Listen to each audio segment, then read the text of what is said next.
Okay, magandang umaga, magandang tanghali at magandang gabi sa inyong lahat. Welcome to my YouTube channel, Trending Pinas TV.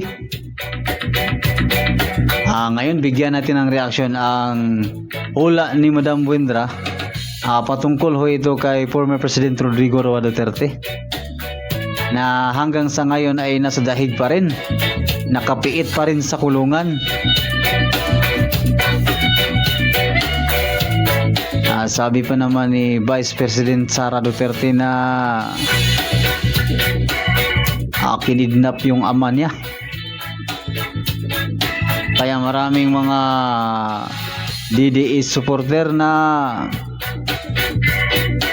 may sama ng loob sa ating gobyerno dahil sa nangyayari. Ngayon, hindi na natin patagalin pa. Ito na po ang hula ni Madam Buendra. Patungkol ho ito kay former President Rodrigo Roa Duterte.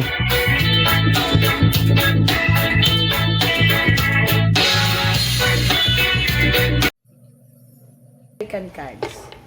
Tinanggal po natin dito yung joker. So, gagamit po tayo ng American cards para alamin ang kalagayan po ng ating dating presidente, Tatay Digong Duterte.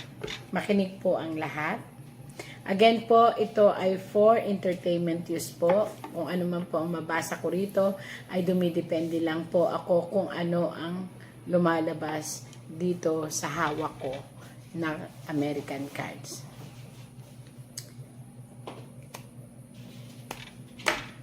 Ang ininak ko pong yun ay pangalan ng ating dating presidente. Ayan po, nirambol ko po siya ng ganyan. Kukuha po ako dito sa iba't kanan, kaliwa, gitna. So, kita nyo, plain na plain po yan. Dito po tayo. Third na diamond o 3 na diamond na nakita nyo po yan. Nakaharap po yan. Kung dito kayo, ang ibig sabihin po ng 3 diamond ay isang lalaki. Yan, lalaki po. Ayan. My gosh, ito po ay isang kwarto o selda. O ito ay isang, nagsisignify siya ng 4 na sulok. Isang lalaki, ayan po ha, isang lalaki na napansin nyo po bakit alam ko na yon ay na selda, kasi po isang lalaki na nasa 4 na sulok, since ang pangalan niya ang ininak ko dito, yun po ang magre-reflect.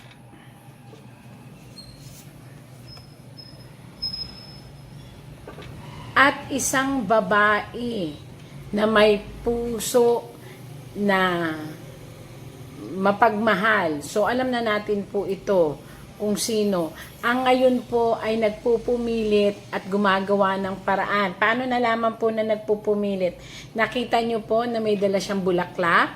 Yung bulaklak pong yun ay ibig sincerity, loyalty, and eagerness. Yun po ang ibig sabihin yan. So, nagre-represent po ito ng isang anak.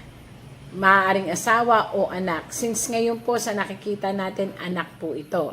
At alam na po natin kung sino siya. Siya po ang vice-presidente na si Ma'am Sara Duterte. Yan. Duterte yan. Kinukorek ako pero pasensya na po kahit may ano talaga. At nakikita niyo po ito. Ito po ay isang bulaklak na ang ibig sabihin po pag ito po ay ating idinikit doon po kay Ginang Duterte. Sara Duterte, ang mangyayari po nito ay kagustuhan. May nararamdaman po siya na panganib sa kalusugan ng kanyang ama.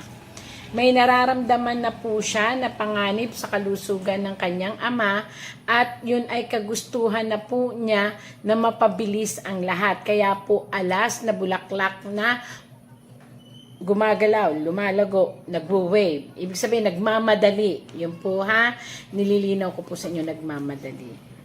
Ito naman po ay isang anak.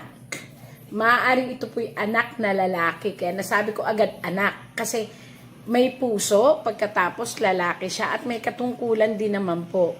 Ang sa ngayon po, lahat sila po ay nababahala at nagmamadali. Hindi ko alam kung bakit pero halos hindi na nila maisip kung ano ang sitwasyon kasi nagmamadali po sila.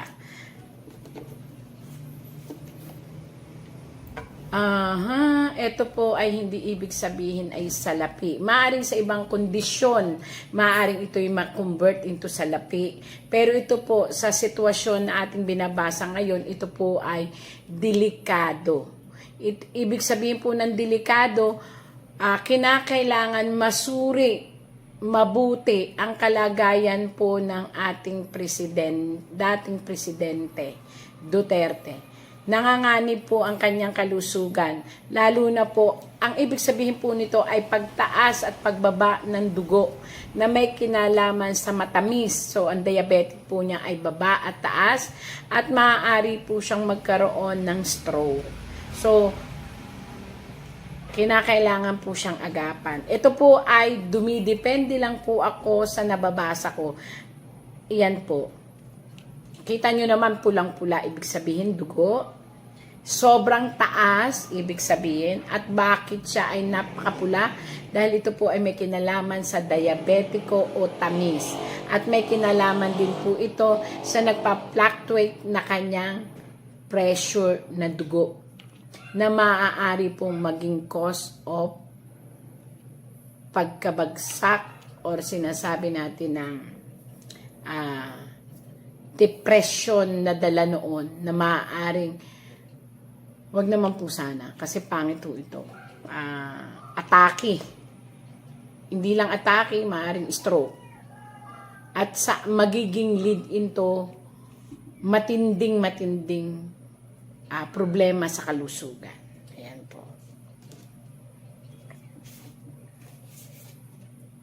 My gosh! Ayoko na po sanang basahin ito. Pero ang kinalaman po nito, it may lead to death. Nakita nyo po, 10 na sakit. 10 sakit. Ibig sabihin lang, hindi isa, dalawa. Ibig sabihin nito, sobrang taas ng tensyon sa kanyang kalusugan, ng dugo, tamis, at depresyon. Pero tinumbasan po siya ng itim na baraha. Ang ibig sabihin po nito, worst to worst scenario, sana huwag. Maaari po siyang bawian ng buhay kapag ito po ay hindi naagapan. Wala po akong ano nito ano bang tawag dito, adlib or something. Ito po'y binabasa ko po. Ito po, kitang-kita nyo. Mula sa karamdaman na pula, naging itim. So, anong ibig sabihin po nito? Kayo na po ang humusga. Wait, baka magkabaliktad. Yan.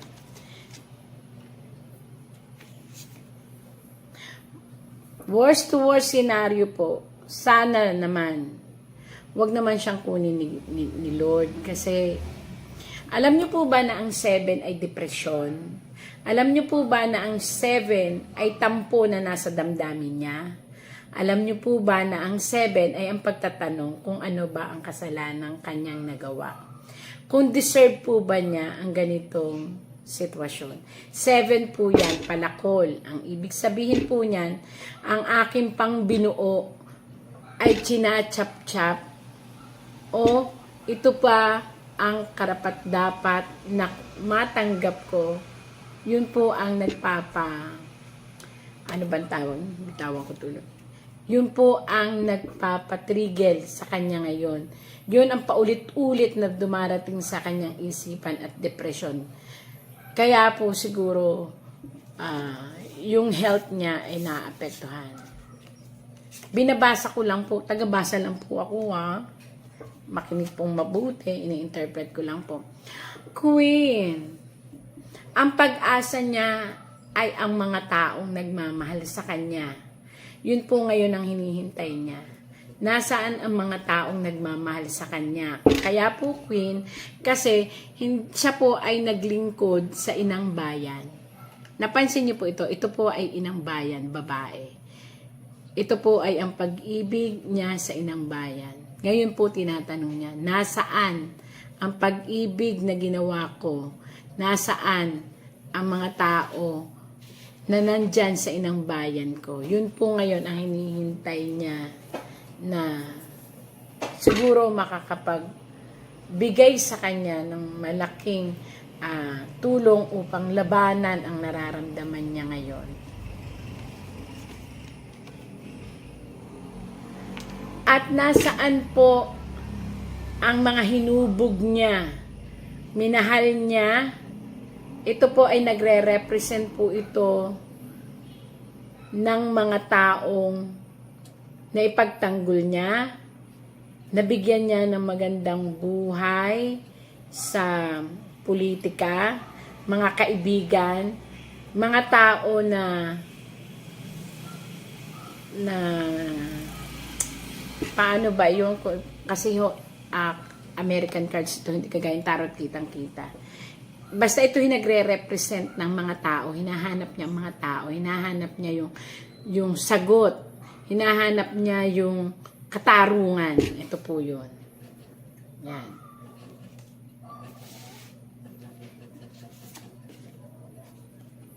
Pero sa kabila po ng lahat, iniisip niya, handa siyang mamatay para sa kanyang inang bayan. Ayan po. Ayan ha, kita nyo. 4. Ano ho ang 4? Oro, plata, mata, oro.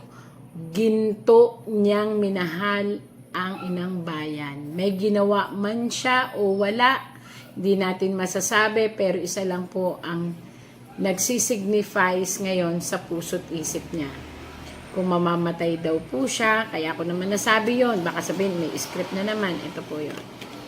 Kung mamamatay daw po siya, ito ay dahil po ginawa niya ang kasulatan na nasa 4 na papel bilang isang presidente. Ayun po. Dating presidente, di ba? Bago ka naman maging presidente, may pipirmahan ka, panunumpaan ka, at yun ay nakasulat sa papel. Yun po ang signifies ng 4 na heart. Ayan po ha, malinaw ko yung pinapaliwanag sa inyo. My gosh. 6.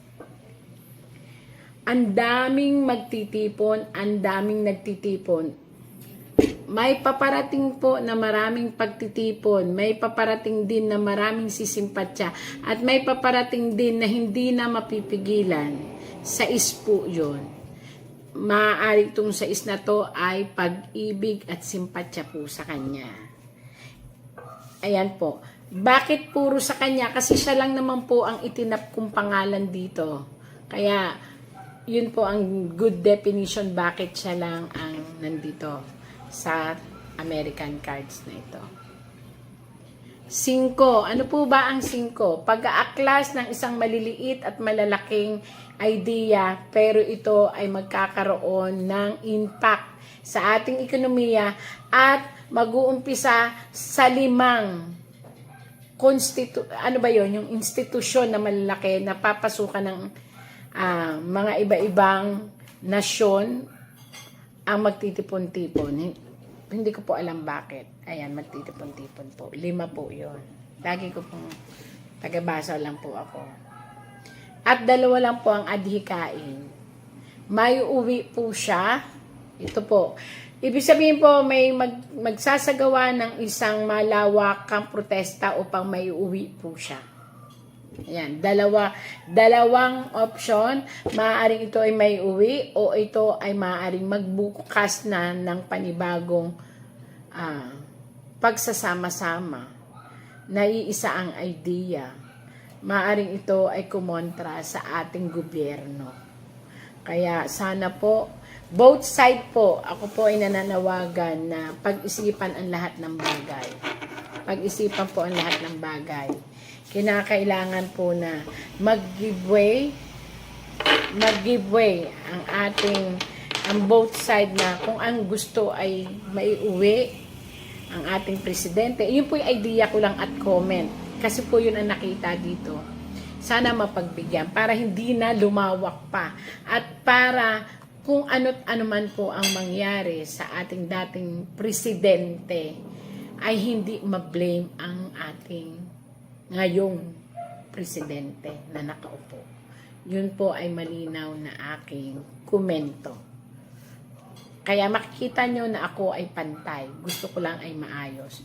Pero sa nakita ko pong ito, pag nagmatigas po ang ating gobyerno, magkakawatak-watak po ang ating mamamayan.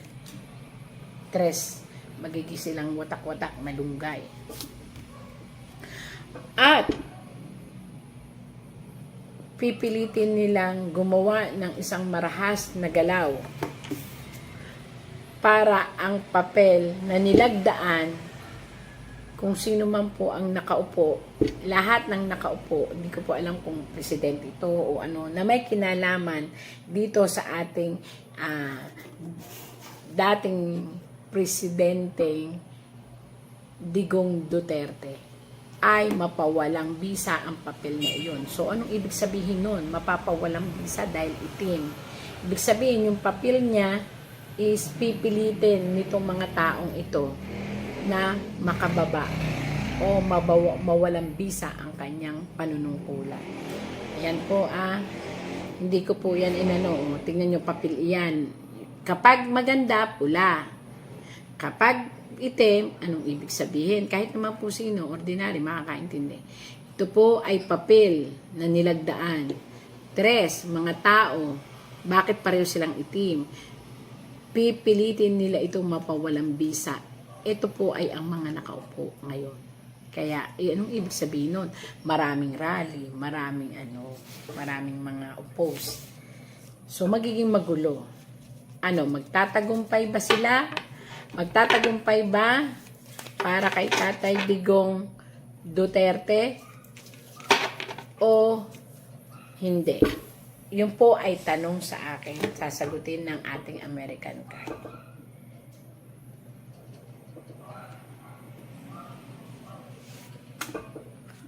5. Magdadagsaan ang maraming tao mula sa iba't ibang parte ng daigdig. Makikisama at makikisimpatya at makakagawa ng kalahati ng porsyento ng populasyon upang magsama-sama. Naku po, ano ba yan?